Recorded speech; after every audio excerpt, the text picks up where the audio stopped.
30 septembre 1996. Peter Hill-Wood, président à l'époque des Gunners d'Arsenal, nomme Arsène Wenger à la tête du club. Après 7 ans sur le banc de l'AS Monaco, puis une aventure de 2 ans au Japon dans le club de Nagoya, Arsène Wenger devient le 18e entraîneur de l'histoire du club d'Arsenal. C'est une équipe qui a l'habitude de gagner, qui est un grand club. Ce qui est inquiétant, c'est que tous ceux qui ont fait gagner l'équipe sont assez âgés. Donc pour moi, le challenge va être de pouvoir prendre le tournant au bon moment, de savoir jusqu'où je peux emmener cette équipe. Il est alors inconnu du football anglais. Sa nomination suscite de la méfiance outre-Manche, d'où le titre Arsène qui en une du quotidien du journal Evening Standard après sa nomination à la tête des Gunners. C'est un challenge supplémentaire pour moi. Je sais que quelque part aussi je représente le football français et la crédibilité des entraîneurs français. Et je dirais que ça ajoute à ma volonté de réussir. Il dirigera son premier match sur le banc des Gunners le 12 octobre 1996 et débutera par une victoire 2-0 sur la pelouse de Blackburn. Pour sa première saison sur le banc d'Arsenal, les Gunners termineront 3e du championnat d'Angleterre et manqueront la qualification pour la Ligue des Champions. Saison 97-98, les premiers titres avec Arsenal.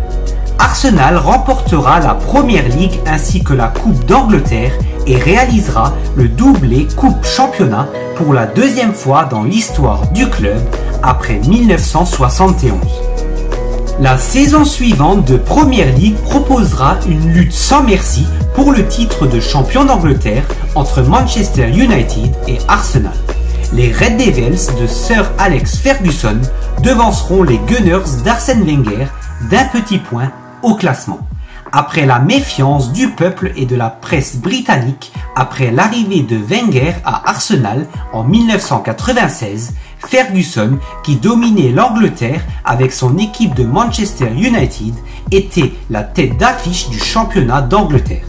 Le technicien écossais n'a pas été tendre avec Wenger, notamment dans la presse, après l'arrivée du technicien français en Angleterre. La rivalité Arsenal-United a été bel et bien lancée durant cette saison 98-99 et par la même occasion, la rivalité entre Arsène Wenger et Sir Alex Ferguson, comme nous l'explique le journaliste freelance Tom Abadi. Lorsque Arsène Wenger est arrivé en Angleterre, personne n'était vraiment prêt à un manager étranger. C'était surtout et exclusivement des Anglais ou des personnes du Royaume-Uni qui entraînaient à ce moment-là. Donc forcément un entraîneur comme Ferguson qui commence tout juste à gagner ses premiers titres avec Manchester United, il voit une rivalité déjà démarrer avec Wenger. C'est un homme grand, qui a de l'expérience, qui a avec ses idées et qui veut s'imposer en Première Ligue. Alors forcément Ferguson voit ça de mauvais oeil. Ils ont entraîné 2 très grands clubs, surtout à l'époque. Dans les années 2000, Arsenal se battait pour le titre constamment. Et c'est pour ça qu'ils se rivalisaient très souvent sur le bord du terrain avec des managers comme Mourinho également. Ils ont entraîné 2 très grands clubs avec des fortes personnalités. Alors même si Wenger le montrait un petit peu moins que Ferguson, ils aimaient se chamailler dans les conférences de presse. Wenger aime bien le titiller et il ne se laissait pas faire lorsque Ferguson prenait parole. Et au fond, comme avec Mourinho, ils se respectaient, ils s'appréciaient également, mais lors d'un match, il n'y a pas d'amis. Et surtout quand il y a une qualification en coupe à aller chercher. On l'a vu en 99 lorsque Manchester United joue Arsenal au Villa Park de Aston Villa.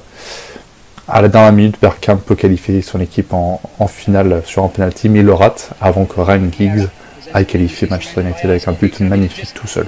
C'est là que Manchester United a fait la première pierre de l'édifice pour gagner son triplé en 1999. C'est là que la rivalité a réellement démarré. Pendant 2 décennies, les 2 managers se sont affrontés sur le bord du terrain. Ils se criaient dessus, ils se tenaient tête. Mais ce fut une grande rivalité des années 2000 de Premier League. Une rivalité dont on se souvient encore pendant très longtemps. Ils se sont chamaillés pendant 2 décennies, surtout lorsque Arsenal était au sommet de la Premier League. Ferguson peut reconnaître tout de même le talent de l'entraîneur et la qualité de manager qu'avait Arsène Wenger, reconnaissant que gagner un titre sans perdre un seul match est une très très grande réussite qu'il n'a jamais su faire et n'a jamais pu atteindre. Ferguson, comme de nombreux entraîneurs, reconnaissent l'impact énorme d'Arsène Wenger sur la Première Ligue, et je pense que ce n'est pas le seul. Alors c'est une grande rivalité, mais qui se respecte toujours. Comme avec Mourinho, Wenger a impacté la Première Ligue, mais il a surtout créé peut-être des rivalités, mais c'est un très grand entraîneur, et forcément les grands entraîneurs peuvent attiser des convoitises, mais aussi créer des rivalités. C'est ce qu'ils avaient avec Ferguson, et aujourd'hui je pense qu'ils peuvent s'asseoir à une tasse de café et quand même se dire on a eu un sacré impact sur la Première Ligue quand même. Arsène Wenger poursuit la construction d'Arsenal en recrutant notamment de nombreux joueurs entre 1998 et 2001. Frédéric Ljungberg, Sol Campbell, mais également Thierry Henry et Robert Pires. L'arrivée de Thierry Henry à Arsenal en 1999 marquera un véritable tournant pour l'histoire d'Arsenal et pour la carrière d'Arsène Wenger. Arsenal disputera en 2000 sa première finale de Coupe de l'UEFA dans l'histoire du club. Ils s'inclineront malheureusement face au club turc de Galatasaray lors de la fatidique séance de tir au but. Un premier échec en Europe pour Arsenal et Arsène Wenger. Cette saison 2001-2002 marquera un certain renouveau pour Arsenal. Les Gunners réalisent pour la deuxième fois sous l'ère Wenger le doublé Coupe Championnat. Cette saison marquera également l'excellente entente entre Thierry Henry et Sylvain Wiltord, un duo auteur de 34 buts en Première Ligue. Le duel Arsenal-Manchester United se poursuit saison après saison. United remportera la saison 2002-2003 de Première Ligue, Arsenal la Coupe d'Angleterre. Saison 2003-2004, la saison des Invincibles. Arsenal accomplit en 2004 une de ses plus belles saisons dans l'histoire du club. Les Gunners remportent la Première Ligue en réalisant un exploit en ne concédant aucune défaite sur la saison. Cet exploit qui leur vaut d'être rebaptisés les Invincibles. Cette saison exceptionnelle des Gunners est marquée par un match historique, un match mémorable du côté d'Old Trafford le 21 septembre 2003 face à Manchester United. Un match surnommé la bataille d'Old Trafford en raison des coups, des tacles et des cartons dans cette rencontre. Après l'expulsion de Patrick Vieira à 10 minutes de la fin du match, Manchester écope d'un généreux penalty en toute fin de rencontre. Un penalty raté par Ruud van Nistelrooy, un penalty envoyé sur la barre transversale de Jens Lehmann. Un penalty arrêté pour le plus grand bonheur des Gunners. Une saison dorée pour Arsenal qui termine donc invaincu de Première Ligue avec un bilan de 90 points pour 26 victoires et 12 matchs nuls. Par la même occasion, Thierry Henry termine meilleur buteur du championnat avec 30 réalisations marquées. Une saison dorée pour les Gunners, comme l'évoque Sébastien Vidal, spécialiste du football anglais. La saison 2003-2004 d'Arsenal, l'année des Invincibles. C'est pour moi le plus grand fait d'armes, la plus belle réussite de la méthode Arsène Wenger, puisque cette année-là, Arsenal va finir champion d'Angleterre sans perdre le moindre match. Et Arsène Wenger va être porté au sommet parce que c'est l'avènement de sa méthode, c'est-à-dire mélanger des joueurs d'expérience et des très jeunes joueurs, des prodiges en devenir. Des joueurs d'expérience comme Thierry Henry, qui va peut-être réussir la saison de sa vie avec 39 buts marqués cette année-là. Des joueurs comme Lehmann, qui avait rejoint Arsenal cette saison-là. Des joueurs comme Pires, des joueurs comme Wiltord, des joueurs comme Pascal Sigan, des joueurs comme Edu, des joueurs comme Silva. Et des jeunes prodiges en devenir, Gaël Clichy, 18 ans, Serge Fabregas, 17 ans, qui ont eux aussi, à leur niveau, participé à cette réussite. Et je disais, c'est pour moi la réussite parfaite de la méthode Arsène Wenger, parce qu'il a réussi ce mix entre jeunes et entre joueurs plus expérimentés, plus anciens, mais il a aussi réussi à maintenir un groupe entier concerné toute la saison, et c'est peut-être ce qui est le plus difficile à faire quand on est un coach.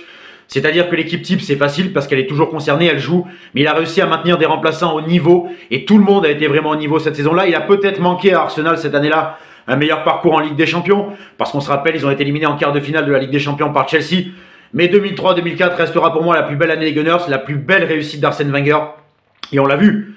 Doucement, après ce titre de champion, qui d'ailleurs est le dernier d'Arsenal en 2004, doucement après ce titre de champion, Arsenal a commencé à à redescendre doucement dans les méandres du classement en Première Ligue et n'a plus jamais retrouvé ce niveau de performance. Donc voilà, l'exploit est à souligner pour Arsène Wenger parce que en Angleterre, c'était arrivé une fois qu'une équipe finisse invaincue à la fin de la saison, mais c'était en 1888. C'est dire l'exploit réalisé par Arsène Wenger et les Gunners d'Arsenal lors de cette saison 2003-2004. Après avoir remporté le 13e championnat d'Angleterre dans l'histoire du club, Arsène Wenger savoure après une fantastique saison 2003-2004. Congratulations, Arsene. How does it feel to be the first Arsenal manager to win the title 3 times? Well, of course, I'm very proud to achieve it, and I think in the last 3 years we won 2 times the championship and 2 times the FA Cup. So I think we have improved every year, and this season has been fantastic, even if we have some regrets. But I would like to thank my whole staff, which was tremendous, and the marvellous players, of course, and our fans as well, because we had a great season. As you look back at the season, was there a point where you thought, I know we will go on and win this? I must say when we came back against Liverpool from 2-1 down at half-time, because we were mentally deep down after our exit against Chelsea, and to find the resources after at half-time against Liverpool. After the Liverpool game, I thought we would win it, yes. La saison suivante, l'invincibilité d'Arsenal se prolonge pendant 9 journées. Après une nouvelle victoire contre Aston Villa, les Gunners décrochent un 49e match sans défaite avant une défaite 2-0 à Old Trafford face au grand rival de Manchester United la journée suivante. Les Invincibles sont battus, fin de série pour les Gunners chez le rival mancunien. Comme l'a évoqué Sébastien Vidal, les années suivantes seront moins prospères pour Arsène Wenger et pour son club d'Arsenal. Pour la première fois depuis la prise de fonction de Wenger à la tête des Gunners, le club londonien termine en dehors du podium lors des saisons 2005-2006 et 2006-2007. 17 mai 2006, Stade de France. Arsenal dispute pour la première fois de son histoire la finale de la Ligue des Champions face au FC Barcelone. En infériorité numérique dès la 19e minute de jeu après l'expulsion du gardien Jens Lehmann, les Gunners parviendront tout de même à résister au Barça en ouvrant même le score avant la mi-temps par Sol Campbell. Arsenal s'inclinera malheureusement 2-1. Ce fut très probablement une des soirées les plus difficiles pour le technicien alsacien à la tête d'Arsenal. L'année 2006 marque également les adieux au stade d'Highbury pour les Gunners avant le déménagement dans leur nouveau stade de l'Emirates Stadium. Highbury, stade mythique d'Arsenal entre 1913 et 2006, a clos un chapitre du club de presque un siècle d'histoire. Guillaume Pomade, étudiant en journalisme et supporter d'Arsenal, nous parle de l'après 2006 et de la reconstruction d'Arsenal après les Invincibles. En 2006, Arsenal perd la finale de Ligue des Champions à Saint-Denis contre le FC Barcelone 2-1 et ça sonne la fin des Invincibles. Les joueurs d'expérience vont quitter un à un le club, à commencer par Thierry Henry qui avait prétendument déjà signé un pré-contrat à l'époque avec le FC Barcelone. Puis plusieurs joueurs sont partis par la suite rapidement, comme Patrick Vieira par exemple. Et donc les Gunners ont dû se régénérer à ce moment-là. Et Arsène Wenger a décidé de miser sur des jeunes joueurs comme Fabregas, comme Nasri, comme Van Persie, qui ont fait les belles années du club entre 2006 et 2011, sans réussir à parvenir à gagner des trophées. Arsenal a connu des années de disette entre 2006 et 2013 cette année. Et donc ces joueurs-là ont quitté le club pour partir gagner des trophées. Clichy, Nasri à City par exemple, Van Persie l'année d'après à Manchester United, ce qui a évidemment précipité la fin des Gunners, c'est ce qu'on avait cru à cette époque-là. Mais finalement Arsène Wenger, malgré le manque d'argent, malgré les problèmes financiers liés au nouveau stade, à la construction de l'Emirates Stadium, il a réussi à renouveler son effectif en achetant des joueurs qui étaient moins cotés à cette époque-là, des joueurs comme Cazorla, comme Podolski, comme Olivier Giroud, et ce qui a permis de redonner un renouveau à cette équipe, et même de gagner ensuite un nouveau titre à partir de 2014 avec la FA Cup, qui a été remportée aussi à la suite du transfert de Mesut Özil notamment. Et Arsène Wenger a réussi à vraiment faire le plus avec le moins dans ces années-là. C'était un football magnifique à voir jouer, un football léché. On pense tous au but par exemple de Jack Wilshere contre Norwich, un but magnifique, une action collective magnifique. Et Arsenal, c'était vraiment un jeu au sol, posé, passe rapide, beaucoup de changements de rythme. Et c'était un football qu'on ne peut qu'aimer, même si les résultats n'étaient pas nécessairement là, puisque Arsenal se qualifiait chaque saison en Ligue des Champions, mais finissait globalement en moyenne 4e de Première Ligue. C'était même devenu un mème à l'époque, Arsenal qui finit toujours 4e. Et pourtant, il y avait toujours ce jeu, ce beau football. Moi, j'ai le souvenir d'un match qui m'a marqué, que j'avais 12 ans à l'époque. Arsenal-Newcastle, 29 décembre 2012. 7-3 pour Arsenal, un match magnifique. Theo Walcott qui sort un de ses meilleurs matchs en carrière. Ramsey qui était exceptionnel au milieu de terrain ce jour-là. Oxlade-Chamberlain, Podolski, Cazorla, Giroud. Que des noms qui ont brillé dans ces années-là, même s'ils n'ont pas brillé collectivement assez pour réussir à amener un titre à Wenger. Wenger qui a ensuite eu aussi la chance d'avoir Alexis Sanchez entre ses mains un petit peu plus tard sur cette période, ce qui lui a permis de remporter la FA Cup en 2015 et en 2017 également. Puis, sentant un petit peu la fin arriver avec les supporters à partir de la deuxième moitié de la saison 2017, il a décidé que la saison 2017-2018 serait sa dernière à la tête d'Arsenal, saison qu'Arsenal a terminée sur une victoire 5-0 face à Burnley, pour offrir un dernier grand moment à Arsène Wenger avant qu'il raccroche sa cravate et qu'il quitte l'Emirates Stadium pour de bon.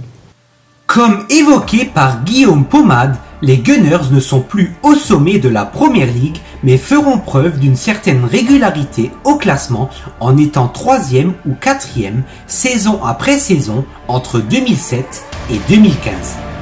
Arsenal terminera même 2e de Premier League lors de la saison 2015-2016, saison du sacre de Leicester.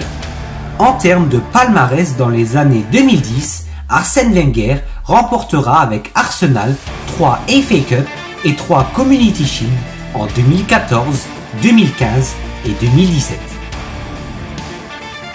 20 avril 2018, une date importante dans l'histoire des Gunners. Arsène Wenger annonçait lors d'une conférence de presse son départ d'Arsenal après 22 saisons sur le banc du club londonien. Au fil des dernières années sur le banc des Gunners, Wenger était souvent critiqué pour ses choix, sa gestion frileuse du mercato ou encore ses résultats insatisfaisants en tant que membre du Big Four. Pour son dernier match à l'Emirates Stadium le 6 mai 2018, Arsenal s'impose 5-0 face à Burnley. Un final en apothéose pour Wenger. Une rencontre marquée logiquement par de nombreux hommages pour le technicien français sur le terrain, comme dans les tribunes, garnies de fans au t-shirt rouge et blanc avec l'inscription « Merci Arsène ». Il dirigera officiellement son dernier match en tant qu'entraîneur d'Arsenal quelques jours plus tard, le 13 mai, au John Smith Stadium d'Huddersfield par une victoire 1-0. Vincent, plus connu sous le nom de Groover sur Twitter, supporter d'Arsenal depuis 1994, nous parle des méthodes d'Arsène Wenger, son impact et son influence sur la Premier League et sur le football anglais. Salut à tous, moi je m'appelle Vincent, on me connaît pas mal sur Twitter sous le nom de Groover. Je suis supporter d'Arsenal depuis 1994, ça fait un bail maintenant.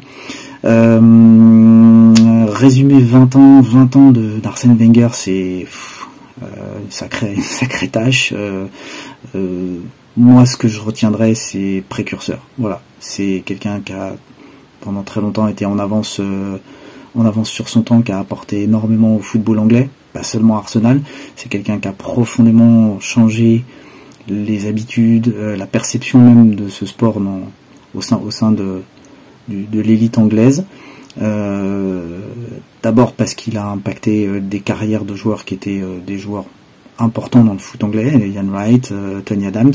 Il a prolongé, on va dire, les a aidés à prolonger leur carrière. C'est des joueurs qui aujourd'hui sont conscients que ils auraient probablement pas eu une carrière aussi longue et aussi riche si ils avaient continué avec les méthodes qu'ils utilisaient jusqu'à l'arrivée de Wenger.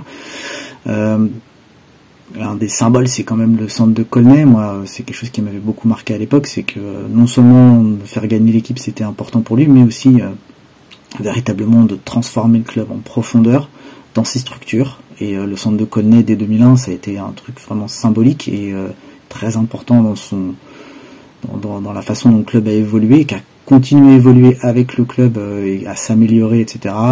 Tout au long de la période où Wenger était là. Il y a des choses qui ont été transformées dans le centre de formation, qui dans le centre d'entraînement, des terrains en plus, d'une préparation physique et mentale, parce que les deux sont liés, sont très importants, et on a très souvent parlé. Donc c'est un lieu vraiment où on a pu voir, je vais pas dire c'est un laboratoire, mais en tous les cas il a pu vraiment apporter ce qu'il avait envie d'apporter dans la façon d'organiser un club de football de façon moderne, et ça a vraiment impacté le football anglais. C'est ça que je retiens véritablement. Et aujourd'hui, on se rend compte qu'il y a beaucoup de joueurs qui sont passés par Arsenal et qui expliquent que, au-delà du fait qu'ils aient pu être des grands joueurs parce qu'ils avaient rencontré Wenger, ils avaient pu apprendre de lui sur le terrain, c'est aussi en tant qu'homme qu'ils ont évolué. Et très souvent, on retrouve ça. Et je pense que c'est vraiment un symbole aussi. C'est le fait de dire, voilà, ça les a transformés en tant que joueurs, mais aussi en tant qu'hommes. Et je pense qu'on retrouve vraiment la très grande marque du très très grand entraîneur et visionnaire du foot qui est Wenger. Et d'ailleurs c'est pas anodin. Je pense que si aujourd'hui on a un entraîneur qui est un ancien joueur, ancien capitaine d'Arsenal, c'est pas forcément un hasard. Et aujourd'hui Arteta essaie on va dire de garder les traditions du club, de vraiment conserver cet héritage, même s'il y a des choses qui changent. C'est normal parce que le foot évolue, et je pense que Wenger est conscient de ça aussi. Mais cet héritage du club qui a vraiment essayé de porter Wenger, Arteta aujourd'hui essaie de le porter aussi, donc je trouve que c'est vraiment quelque chose de très important. Et alors il y aurait beaucoup de souvenirs, et faudrait beaucoup plus qu'une vidéo de 2 minutes pour en parler. Moi j'ai un de mes plus grands souvenirs, ça reste ce fameux match Arsenal-Liverpool d'avril 2004, et en pleine période des Invincibles, et ce match qui est incroyable parce que ça se passe très très mal. On est mené 2-0 à la mi-temps, et puis Pires, et puis le King Henry qui fait son show et qui fait respirer à nouveau ce stade d'Highbury. C'est quelque chose qui restera pour moi un de mes souvenirs les plus fabuleux. C'est un match que je me revois de temps en temps encore. Donc voilà. Voilà, merci à tous, et puis longue vie à Arsène Wenger. On espère qu'il aura encore plein de choses à apporter au football. Voilà. Arsène Wenger a été l'entraîneur d'Arsenal de 1996 à 2018, ce qui constitue un record de longévité sur le banc des Gunners. Il est également et logiquement l'entraîneur ayant la plus grande longévité en Premier League, avec 827 matchs à son compteur, devançant son rival historique de Manchester United, Sir Alex Ferguson, qui totalise lui 810 rencontres. Le mythique entraîneur d'Arsenal reste et restera dans l'histoire à jamais du club d'Arsenal, de la Premier League, du football anglais et plus généralement du monde du football.